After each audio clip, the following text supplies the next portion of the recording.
Hi friends, എല്ലാവർക്കും നമസ്കാരം. ഇന്ന് ഞാനിവിടെ തയ്യാറാക്കുന്നത് വളരെ ടേസ്റ്റിയും നല്ല സ്പൈസിയുമായ ഒരു നാടൻ മട്ടൻ കറിയാണ്.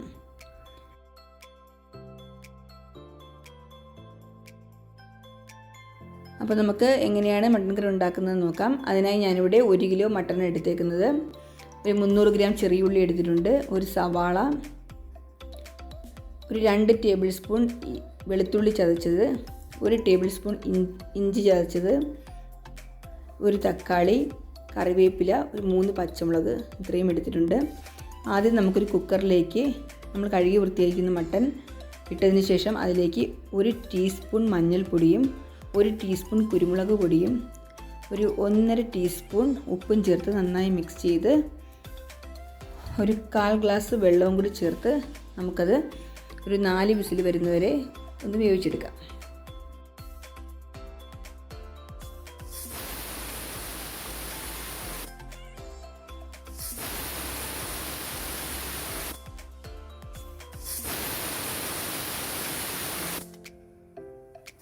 ഇപ്പോൾ 4 വിസിൽ വന്നിട്ടുണ്ട്. ഇപ്പം മട്ടൻ നല്ലതായിട്ട് വെന്തിട്ടുണ്ട്.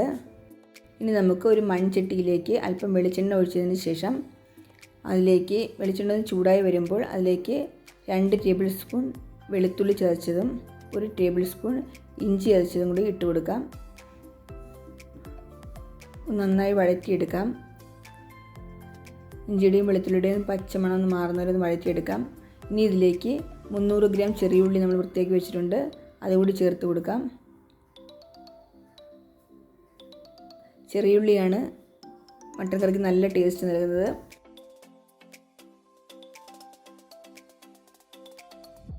ചെറിയ ഉള്ളി നന്നായിട്ടൊന്ന് വഴണ്ട് വന്നതിന് ശേഷം മാത്രമേ നമ്മൾ സവാള ചേർക്കാവുള്ളൂ.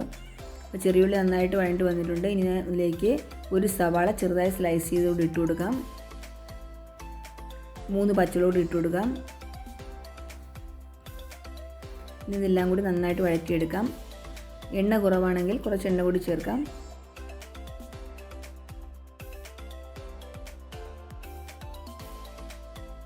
ഇതിലേക്ക് ഒരു ടീസ്പൂൺ ഉപ്പും കൂടി ചേർത്ത് കൊടുക്കാം. നേരത്തെ നമ്മൾ മട്ടൻ വേവിക്കുമ്പോൾ 1.5 ടേബിൾ സ്പൂൺ ഉപ്പ് കൂടി ചേർത്തിട്ടുണ്ടായിരുന്നു. ഇപ്പോൾ 1 സ്പൂൺ ഉപ്പ് കൂടി ചേർത്തു. എല്ലാം കൂടി നന്നായി വഴറ്റിയെടുക്കാം.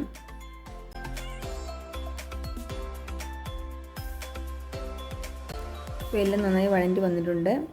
നമുക്കിതിലേക്ക് ഒരു 1.5 ടേബിൾ സ്പൂൺ മല്ലിപ്പൊടി ചേർത്ത് കൊടുക്കാം.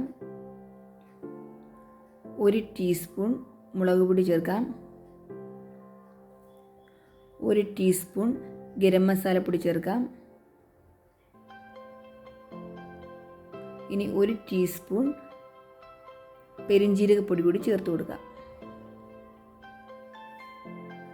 ഇതെല്ലാം കൂടി നന്നായി വഴറ്റി ആ പൊടികളുടെ എല്ലാം പച്ചമണം മാറുന്നവരെ നന്നായി വഴറ്റി കൊടുക്കാം. പൊടികളെല്ലാം ഇട്ട് വഴറ്റുമ്പോൾ ലോ ഫ്ലെയിമിലിട്ട് വേണം വഴറ്റാൻ. അത് പ്രത്യേകം ശ്രദ്ധിക്കണം, അല്ലെങ്കിൽ പൊടികൾ കരിഞ്ഞു പോകാനിടയുണ്ട്.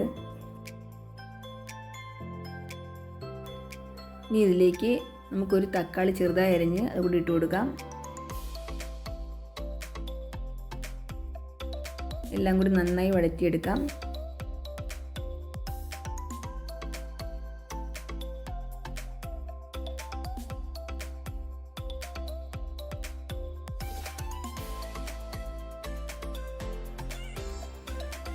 ഇപ്പം വെളുത്തുള്ളിയും ഇഞ്ചിയും പച്ചമുളകും ചെറിയ ഉള്ളിയും സവാളയും തക്കാളിയും എല്ലാം നന്നായി വഴണ്ട് വന്നിട്ടുണ്ട്. ഇതിലേക്ക് ഒരു പിടി കറിവേപ്പില കൂടി ചേർത്ത് കൊടുക്കാം.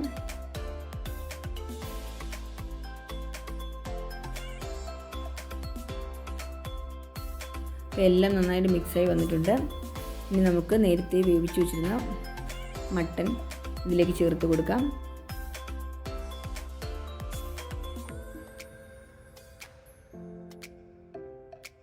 എല്ലാം കൂടി നന്നായി മിക്സ് ചെയ്തെടുക്കാം. ഇനി ഇത് ഒരു 20 മിനിറ്റ് ഒന്ന് അടച്ചു വെച്ച് വേവിക്കാം.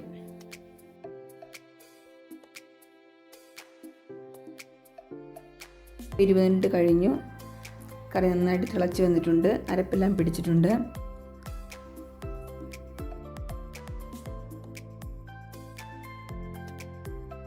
ഇനി ഇതിലേക്ക് 1 ടീസ്പൂൺ കുരുമുളക് പൊടി ചേർത്ത് കൊടുക്കാം. എരി അത്യാവശ്യം നന്നായിട്ട് വേണമെന്നുള്ളവർ മുളക് പൊടി കുറച്ചുകൂടി ചേർത്ത് കൊടുക്കാം. ഇതിലേക്ക് ഒരു 1/2 ടീസ്പൂൺ ഉപ്പ് കൂടി ചേർക്കുകയാണ്. ആ ഉപ്പ് നിങ്ങൾ നോക്കിയിട്ട് ആവശ്യമെങ്കിൽ ചേർക്കുക. നമ്മുടെ മട്ടൻ കറി റെഡി ആയിട്ടുണ്ട്. നല്ല ടേസ്റ്റി ആയിട്ടുള്ള മട്ടൻ കറി റെഡി ആയിട്ടുണ്ട്. ഈ വീഡിയോ എല്ലാവർക്കും ഇഷ്ടപ്പെട്ടെങ്കിൽ ഷെയർ ചെയ്യാനും ലൈക്ക് ചെയ്യാനും സബ്സ്ക്രൈബ് ചെയ്യാനും മറക്കരുത്. നിങ്ങൾ തൊട്ടടുത്തുള്ള ബെല്ലൈക്കൺ കൂടി ക്ലിക്ക് ചെയ്യുക. അതിൽ ഓൾ ഓപ്ഷൻ കൂടി ക്ലിക്ക് ചെയ്യാൻ മറക്കരുത്.